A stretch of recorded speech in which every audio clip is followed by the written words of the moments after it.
Hi, everyone, and thank you for joining us today. We hope everyone's staying healthy during this time of social distancing and quarantine, finding ways to stay active and busy, as well as enjoying your endless amounts of time with family. I want to thank our speakers for hopping on to talk with us today. We've assembled a great panel of bright minds who are going to share insights and discuss the most impactful challenges and opportunities enterprise brands and agencies will face in a post-pandemic business landscape. A few items to touch on before we get started. We'll have all attendees in mute throughout the webinar, but please, if you have any questions, go ahead and add them to the below Zoom panel where there's a Q&A button. I'll do my best to loop them in through the conversation, but if at any point we do not get to your questions throughout the presentation today, we will follow up via email. Feel free to also send us any questions to email at marketing@rioseo.com or on Twitter at rio_SEO. And then also just so you know, we're recording today's webinar and we'll send a link out to all attendees within 24 hours, so keep an eye out for that. I will introduce myself. My name is Crystal Tang, Director of Local Strategy at Rio SEO, and I will be your moderator today. I'd love to take a moment to get more acquainted with our panel. So in no particular order, I'll have you guys each introduce yourself. We'll go ahead and start with Miranda. Will you please say a few words? Sure. I'm Miranda from miranda-miller.com, and I help brands and agencies with their digital and content marketing. Awesome. Now on to Josh. Do you want to introduce yourself? Yeah, my name is Joshua Titsworth. I'm the SEO manager for Vision Interactive, and I help a lot with our local listing management for clients and a lot of the local SEO. Awesome. And finally, over to Mick. Hey, all you cool cats and kittens. Mick Wilson. I'm the Vice President of Customer Success at Rio. I've been with the company since the beginning, back to the Cavario days. Our team manages all of our client relationships, and I've been in the digital space since the early 2000s. Awesome. Awesome. Well, thanks again for joining us. I've personally worked with all three of these folks and really excited to have this conversation today. Really, we want to talk about things that businesses and brands can be doing that will support long-term initiatives. So I think we can say no one's certain what's going to happen, you know, post-COVID or what a post-COVID-19 world is going to look like. But we want to talk about the things that are really impacting us, potential opportunities that we see that, you know, could put you on a trajectory of success for the future. I know I personally felt the impact of trying to keep up with just like the sheer number of changes coming out, trying to implement these for brands in a thoughtful manner, really to keep consumers updated with everything that's going on with our businesses. So we did put together an agenda today.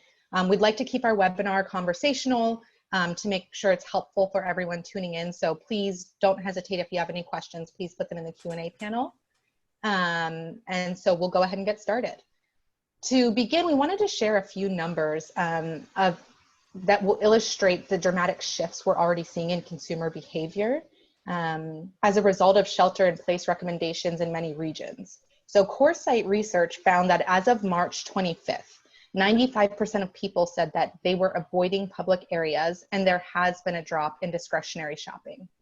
Meanwhile, Nielsen expects media consumption, and especially video, to increase up to 60%, as so many are confined to their homes. So given these rapid changes in consumer behavior, what do you think this means for brands and agencies? Miranda, we'll start with you. I think the biggest change is it's a complete shift in how we do business. So it made sense, you know, 6 months ago to have your campaigns planned out. You knew what was happening 3 months down the road, 6 months. And it's more important right now to just be agile and make sure you're listening and ready to respond to the customer insights that you're seeing. Agreed. Josh, what would you add to that? I mean, I would say, you know, being in the industry is something that we've heard, you know, kind of year over year, that, you know, more people are doing mobile, more people are doing video.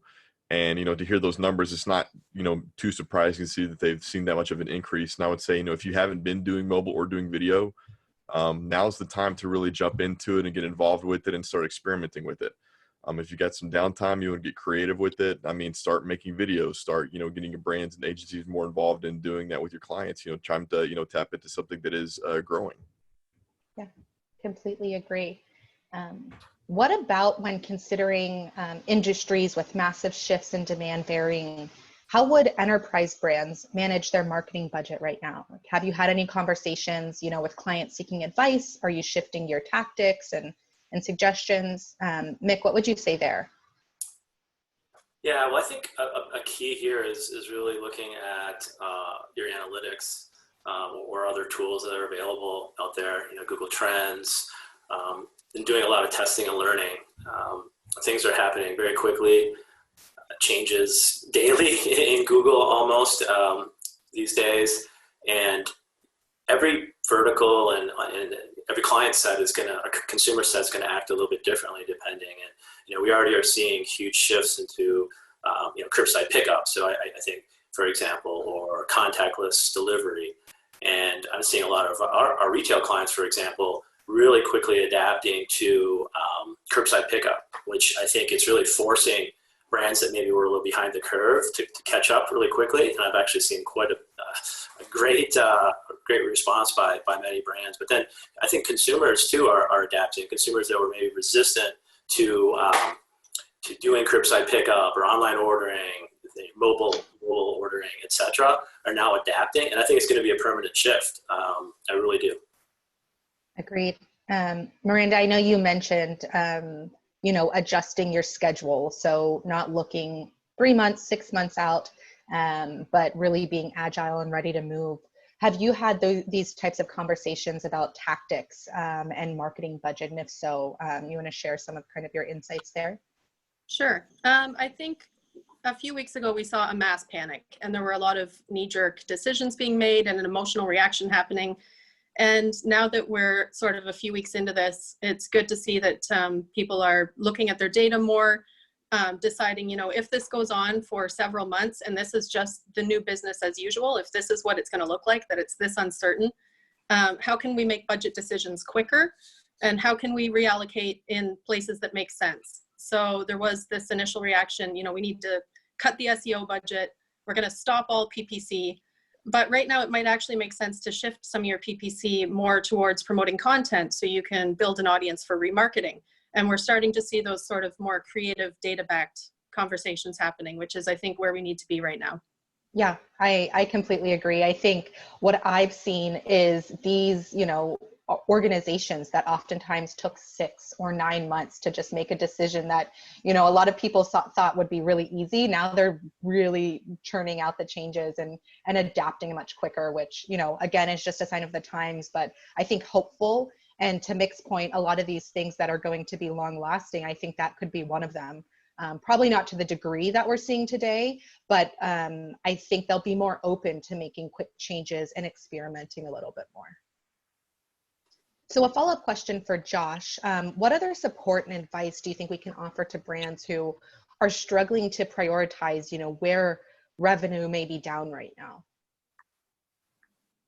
I mean, revenue's down right now. There's I would say that, just to echo kind of what Mick had said, just looking at your analytics and see where people are searching from and going into Google Trends is one. I mean, insights, if you got local listings, is another, just to see what people are searching for and how you guys can cater to the people that are searching and coming by.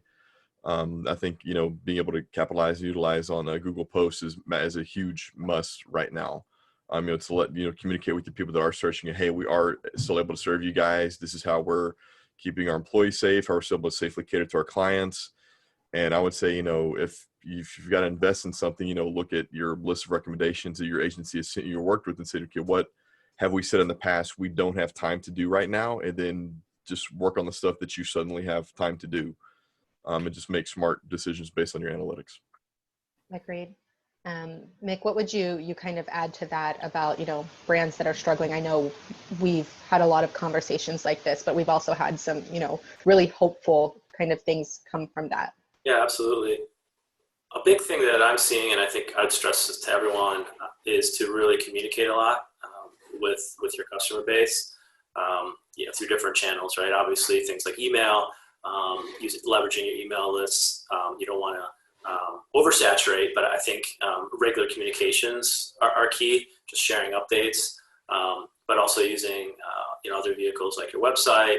Josh mentioned Google Posts is a great way to change out and put up new messaging as things change and as maybe you roll out curbside pickup or a delivery, for example, takeout orders if you're in the hospitality or restaurant business. I think that that's key. It's just a lot of good communication and frequent communications to keep up with the frequent change. Agreed. So I think that brings us really nicely to discuss the shift in content strategy. I know, at least from what we've experienced here at Rio, like our content plan has been completely uprooted. As some of the listeners might know, like this is our third webinar in the last 3 weeks because there's been just so many updates to Google My Business and Yelp and Bing and Apple. And we just want to make sure that brands and agencies are aware of all of these. But from your perspective, like what impact does the coronavirus have on our content strategy or brands' content strategy? Should they be communicating more or less? I think Mick, you touched on that. But how do you create content that stands out? Miranda, we'll start with you. Ipsos actually put out an interesting research report last week. They've already done a consumer survey to see how people feel about the communications they're getting from brands.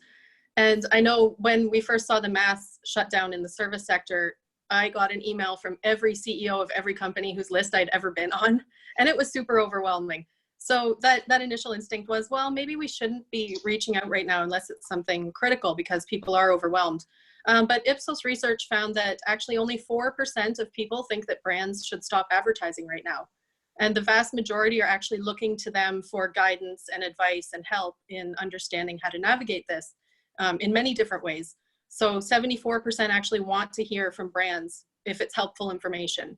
And 72% feel that brands have a social responsibility to offer aid of some kind, whatever's within their realm to do. So I think looking at it from that perspective, if you can put out quality content and be a helper right now and still build those relationships and build your audience, that's a win all around. Agreed.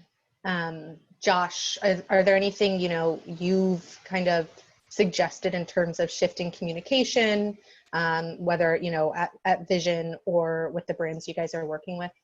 Yeah, Miranda kind of, hit the nail on the head with some of what she said. It's like you want to communicate, things that are going to be helpful and beneficial to your customers and consumers. You don't want to say, hey, you want to tell them, of course, what you're doing, but you also want to be, in a time like this, inspirational and kind of give them helpful advice, not just how you're adjusting things internally, like curbside pickup and stuff, but also, I think it's a good time to kind of look at the communities around and go, what is each community that you have an office location? What are they doing there? Like kind of put together kind of resource page of, here's some care packages that we're doing. Here's some care packages that kind of all other businesses are doing together, instead of just saying, hey, look at me, what we're doing, but what is the community as a whole doing together, and kind of crafting that in one cohesive piece so everybody can get a piece of, inspiration and just see the community coming together to help one another out.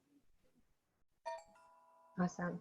Mick, anything that you would add there? I know you touched on kind of the speed at which you should be communicating, but any thoughts on how to create something that stands out? I think stressing services that you have that maybe your consumers didn't know about are important. If you think about financial services and banking, more and more people, there's huge growth. Actually, I was looking at some data in people searching for either investment information. Mortgages right now are huge because the interest rates are really low. And I think a lot of consumers, traditional consumers, are used to going to their bank, right? Or visiting their mortgage broker or what have you. So stressing that you have, virtual meetings, virtual tellers. I know several of our banking clients have virtual tellers where you can go into a room basically and meet with a teller and do your banking, kind of remotely. I think that's a large segment that is maybe underutilized or has been traditionally that now you need to stress so that people know how to reach you. Yeah, I think that's been really one of the powerful moments here is brands and organizations being able to lean on some of these services that they've developed for, the last months and even years. That, it's not, they were really, really, I think, ahead of the curve. And now we're seeing how valuable a lot of these things are. We've mentioned it a number of times, like curbside pickup, has been successful in some industries, but now we're seeing it rolled out to, even like standard, clothing retailers. those type that people just still would prefer to not pay the $5.99 shipping or whatever the fee is and go and pick it up. Even now for, I think for me, if I'm stuck in my house all day long, like if I can just drive to pick up my groceries at this store, that's kind of like an adventure right now. So I think that's inspiring right now, pushing the limit of what you can offer to your consumers. Yeah, I think just building on that, a thing that really I've seen just adapt really quickly is healthcare. Like with virtual telemedicine, they shifted in a matter of weeks. I know a couple of my kids had doctor's appointments and did it over the phone. They prepared in advance. They sent materials via email and had an appointment that we did from our home that took maybe a quarter of the time that it would otherwise, by going and visiting, finding parking, getting to the office, and taking those risks. I think that more and more people in healthcare companies will have to adapt after this, because I think consumers are going to want more telemedicine. Yeah, completely agreed. A few questions coming in before we get to the next topic. One of them says, we were told Google was going to make Google Posts more visible during this crisis. So far, we haven't seen that in our category. Is this feature only available for hospitality and restaurants? So the only Google post that had an increase in visibility was the COVID-19 type. And they really just updated it to match the way offers were displayed, which is just enhanced visibility on mobile. And it should be available to every category that has Google Posts already. So if you didn't have Google Posts, you're not going to have access to the new Google Post type, unfortunately.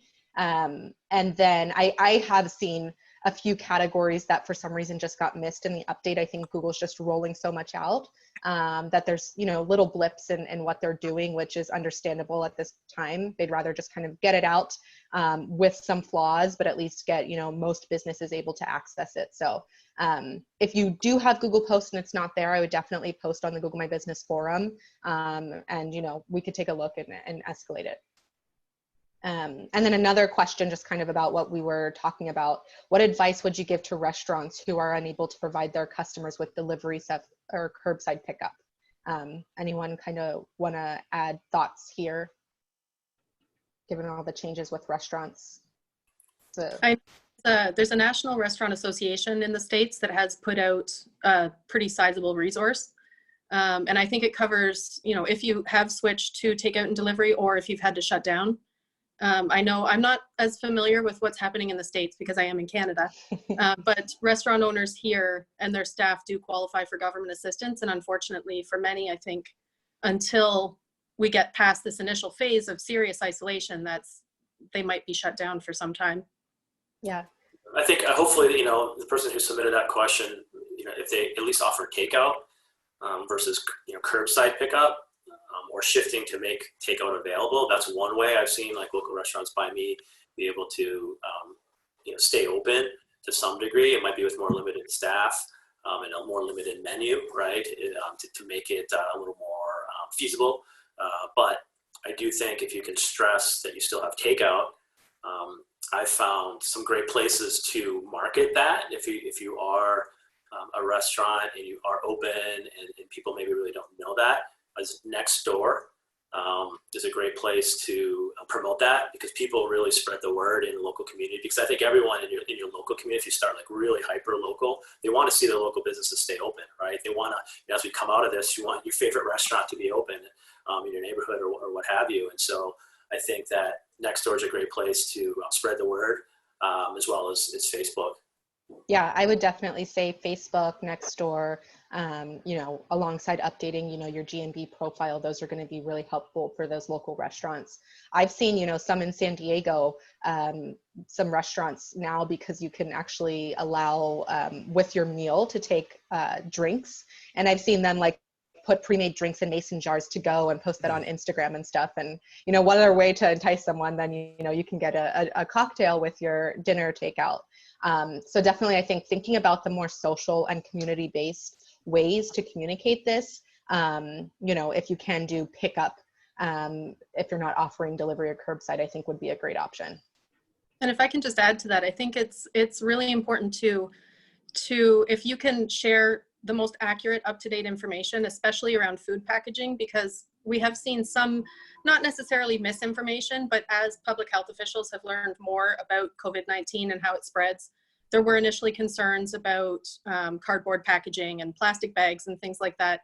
And there are more updated recommendations saying that really isn't an issue in how it spreads. And so if you can put out a blog post, a Google post, some social media information linking to the CDC and the WHO and these reputable sources with that up-to-date information that, you know, as long as we're doing it this way and we're taking these precautions with our staff, we have your safety top of mind, that can also help people feel better about doing business with you right now.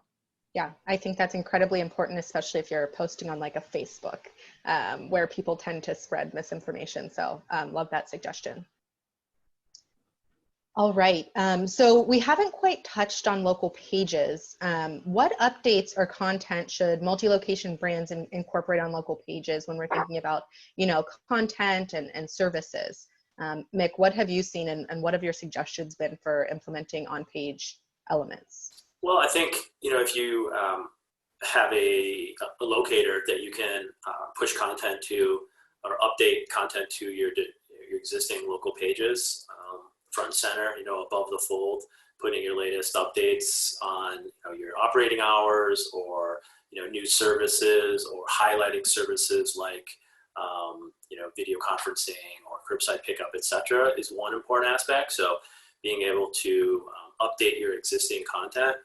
I've seen a couple clients as well where we've helped develop custom landing pages that, you know, the focus now is like kind of COVID-19 and sharing services that help support kind of the altered you know, business model, if you will. But then that content that you create that's maybe COVID focused and you know, focus on the services that you can do, kind of contactless services. You can shift that content after we kind of come through this, so that page can kind of be evergreen landing page, and hopefully you can share it out through email and social media and get some PR on that page. So those links that come into the page will help it as you go forward in time, and it can be reused for other purposes. So a question came in, and I'd love, you know, Josh and Miranda to get your feedback here. So an attendee is asking how important it is to craft content or messaging now that will dovetail into campaigns that have been paused. So taking advantage of the slower time, so the products create campaigns now for post-COVID. So maybe you have something you were planning to talk about, it was just, you know, maybe a small campaign. Do you think this is the time to take advantage and build out additional content on page to support that, you know, in 3-6 months? Absolutely. Yeah. Go ahead, Josh. I was gonna say, yeah, I mean, it makes sense to, like I said, if you've got the time to work on it now, then absolutely get it done. I mean, you want to work on the content things you want to get done now to prepare for when this does hopefully subside the next 3 to 6 months. I mean, you go and prepare and get it done, and not just the content, but any technical things that have kind of been paused or, you know, if you've taken a break from doing right now. I mean, this is the time, you know, I mean, unfortunately, but we've all have a little bit of downtime right now. So why not, you know, prepare the site, prepare the content for when it does go live. And so you're prepared and ahead of the curve, so to speak. So when those search volumes do come back, the clicks do come for those. I mean, you want to create and prepare now. So when this clears up, you guys are already ahead of things. Miranda. Yeah, absolutely. You could be, you know, doing video interviews with clients who are also not as busy right now. And I think don't stop publishing. So you can still keep on your publishing schedule, and you can always promote pieces later. And don't overlook the value of the content that you've already built. So if you've been publishing for 5 years, go back over that right now, go through your analytics and find which pieces are the top performers. See if you can update them with new information. Can you include new calls to action to point them to your more recent offers? This is the time to catch up on all those things that we never have time to do. Awesome. All right. So I know we've talked a bit about, you know, Google, Facebook, Nextdoor. Any kind of comments about communicating like COVID specific updates to customers? You know, do you kind of have a master suggestion, Josh, you know, that you guys have been working on, or when brands come to you with very specific, you know, service updates that they want to provide? What is your suggestion been there? It's, yeah, for the COVID specific updates, it just really want to make sure that it's in line with what the kind of they're being told that they can do from a legal standpoint. And then we also want to make sure that it's keeping everybody kind of safe when they're providing those services, like Mickey talked about, those, you know, you don't have to be in person to meet somebody, curbside pickup or things you can do online, that they're stressing that those are services are still available, and they're just making sure that that's certain through communication on Facebook and Google, that it's consistent updates. I know the Google posts kind of, decay after a couple of days. So you may want to make sure that you're getting in there, refreshing that information and making sure that any kind of updates you've got are being done on a consistent basis. And then with Facebook, I would even tap into some of the local community pages. Yeah, you've got your own business page that you've got there, but I would also look for some, our, City and Gardner. We've got like 2 Gardner pages that are here that all the citizens are more involved with instead of the individual business ones.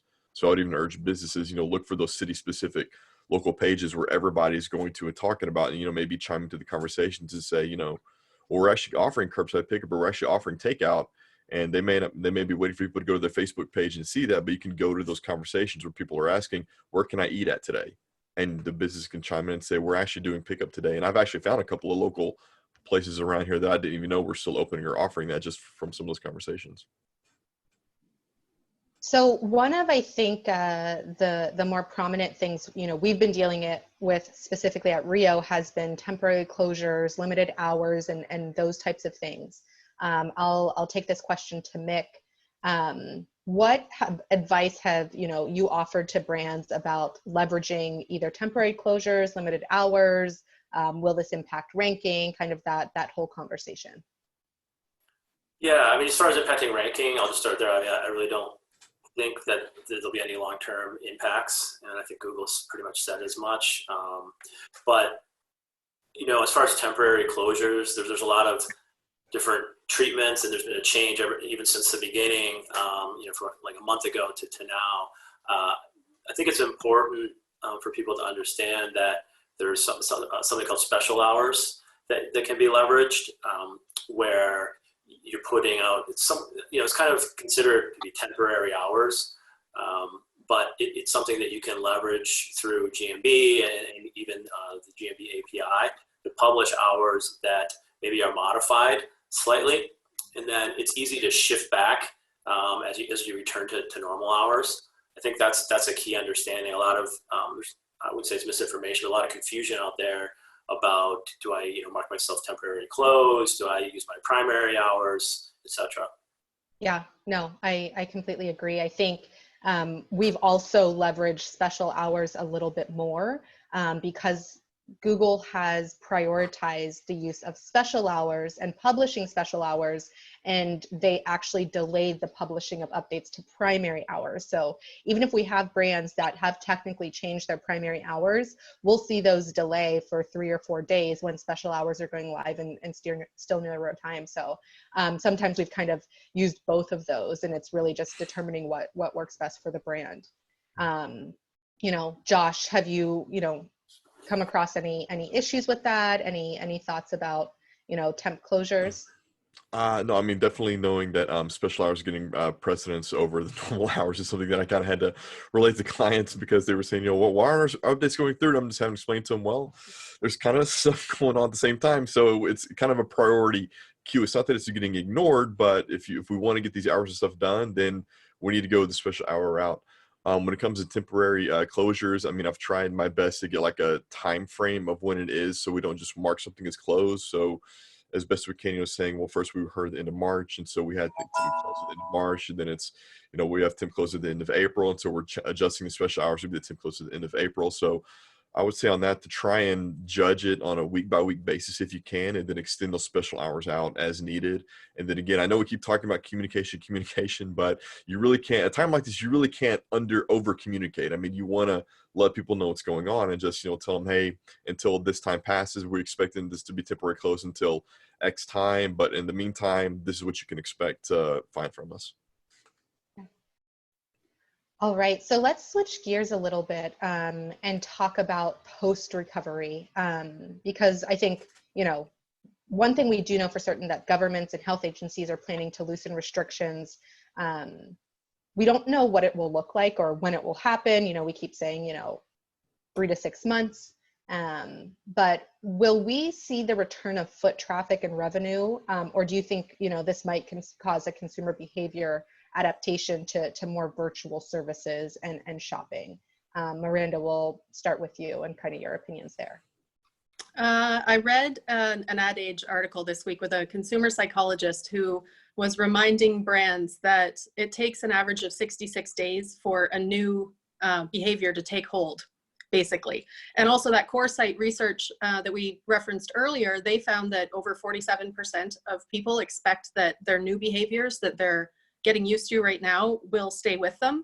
So I really don't think we'll go back to business as usual. I think there will be some permanent shifts here. What those are, we don't know yet. And that's why I think it's just critical that right now brands, if they aren't already set up, are getting set up to have a view into what's happening at the local level across the chain, so that social listening and also gathering the right data is super important.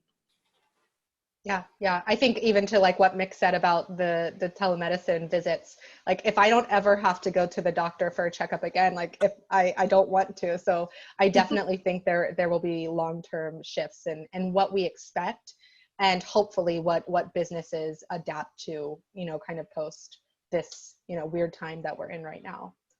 Josh, what would you add to that? I mean, I think I read that same article that Miranda said, actually. So she mentioned it, and I'm like, yeah, I remember that stat. I remember that statistic before. So I think, you know, with everything going along as long as it has, I mean, you know, people are going to get set in their ways, kind of, and then they're going to kind of try and stay with that where they can. And again, in regards to brands, you know, I've met with a couple of people that have said, you know, they would have never thought of working from home. And I talked to somebody earlier today that said she's been more productive working from home than she has been. So I think it's going to really impact a lot of things in the long term. And also it may open up the idea to some businesses to go, you know, we offer this, you know, online or pick up curbside service, and it did well. So we might as well continue to offer it because it's still doing well for them. I've got one client that kind of works with, you know, battery and car repair and stuff. And then they offer kind of curbside service. And it's something they would never in a million years probably would have thought of offering that for their employees and consumers, but it's doing well for them. Something they wouldn't have thought had worked. And so it might be a thing where they start to offer that on a full-time routine basis once this kind of clears up. Yeah, I think a pause after kind of, you know, everything returns to whatever normal is. But then just, I think what we've said often is look at the data. What was successful?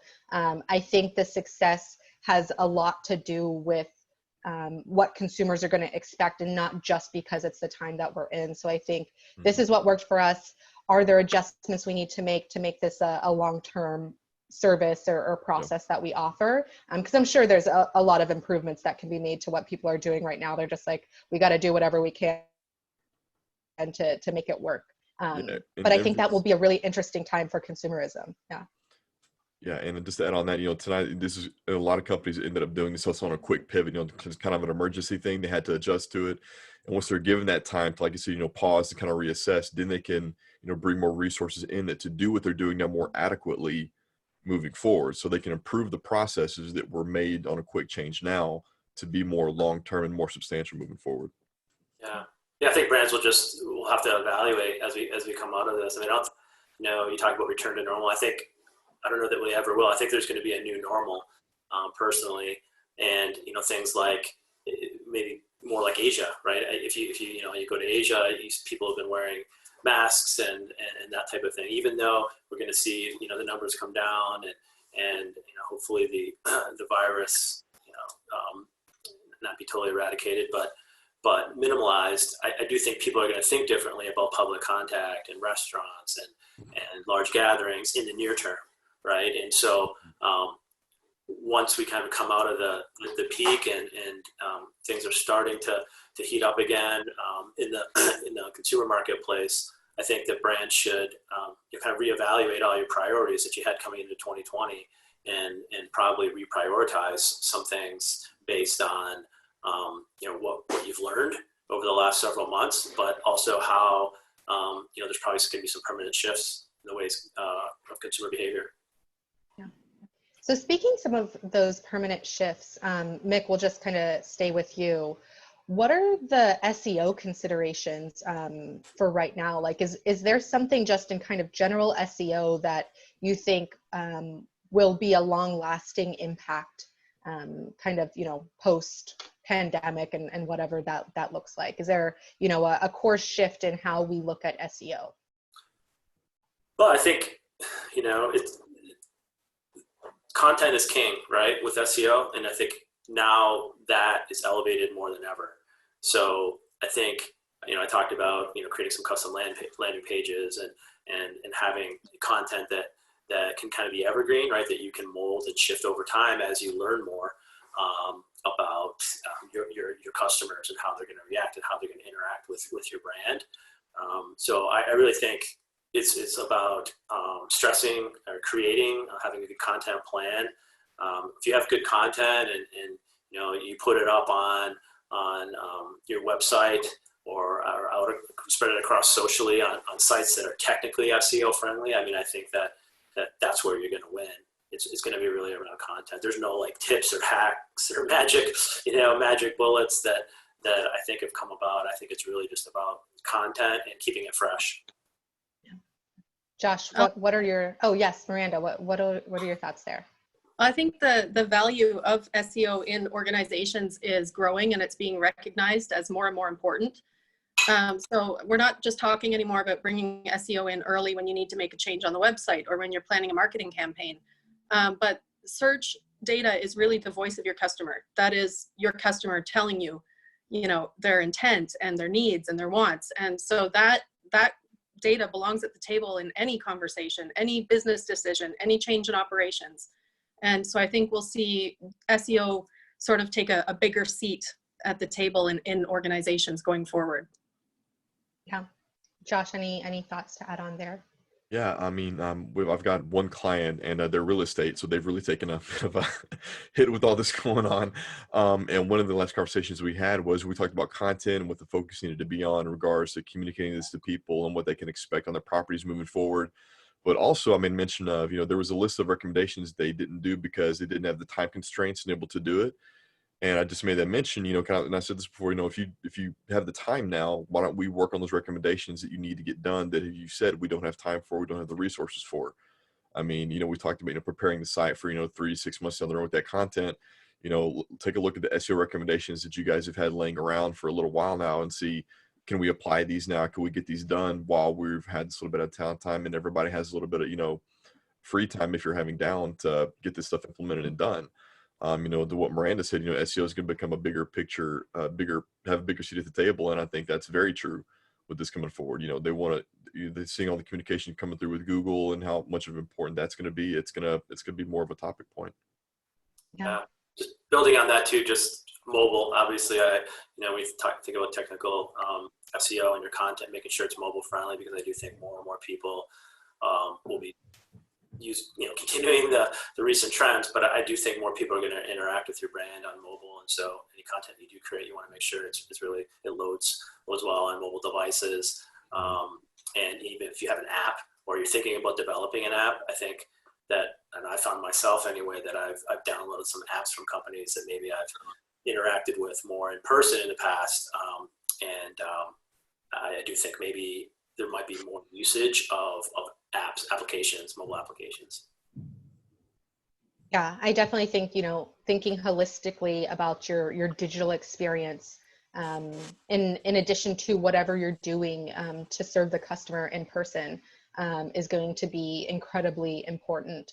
Even more so, like it's not like it didn't exist before, but even more so for the brands and businesses that didn't necessarily have to think about that. So I've personally seen like a ton of these, really trendy restaurants that never claimed their Google My Business profile or their Yelp listing and never looked at reviews, really quickly saying like, how do I get access to this listing to make sure we're updated? And I think even just that push, I heard for so long that there's, businesses that can ignore it when they have such a strong word of mouth. But when they need to do the communicating with their customers and they can't leave that communication up to them, this is really, I think, that pivotal moment, pushing, those brands that were able to overlook it in the past to no longer get by on that method. So it looks like we are coming up on time. Let's leave the audience with maybe one final piece of advice. So we'll start with you, Miranda. What tips do you have for brands that are trying to innovate and meet the new consumer demands whether that's transitioning to e-commerce or adjust to, you know, remote working practices. What is your kind of last tip? Well, I think it can be a really exciting time right now if you go with it. So we're seeing a lot of the barriers to innovation just completely exploded. They're gone. So we've talked for years about, you know, trying new things and failing fast and moving on. And that's a necessity right now. So you can't avoid it. Just go with it. Let your data lead the way and avoid making emotional decisions.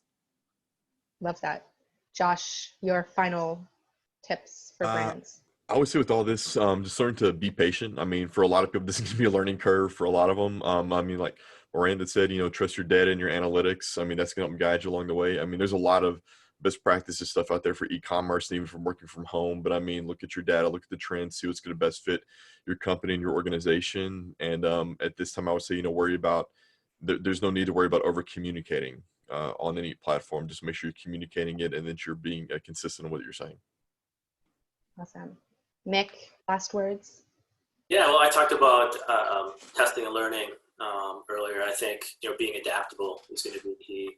I think a lot of brands have learned that already, but on the go forward, you know, now's probably a good time to re-elevate some of those projects up the chain that maybe have been deprioritized. You know, at this point in time, you're going to get your CEO's attention, right, on good ideas or things that maybe have been deprioritized in the digital space or from a search marketing standpoint. That now you have an opportunity where brands are going to be willing to try anything. And so I would encourage people to bring a lot of ideas to the table, run them through your decision tree at your company, and I bet you're going to get a lot of traction. Yeah. So that is all the time we have for today. We do have a few questions that we weren't able to answer during the live webinar, but we will follow up with you via email. If anyone has any questions they didn't ask, feel free to reach out to us directly at marketing@rioseo.com. Josh and Miranda, do you want to tell the audience the best way to get in touch with you if they have specific questions for you guys? I am Miranda at miranda-miller.com or on Twitter and Instagram at MirandaLMWrites. Awesome. Josh? If you shoot me an email, it's joshua@vision.com. That's VIZION.com. My boss is going to hit me if I misspelled that. And my Twitter is just at Joshua Titsworth. And I will be happy to get in touch with anybody. Awesome. Well, thanks again, everyone, for joining us today. Please feel free to keep an eye on our website for the latest updates from our team. We will reach out to you with a follow-up recording within the next day. Please stay safe and healthy, and we look forward to connecting with you all again soon. Thanks, guys, for joining me. All right. Bye. Thanks, Phil. Bye. Bye.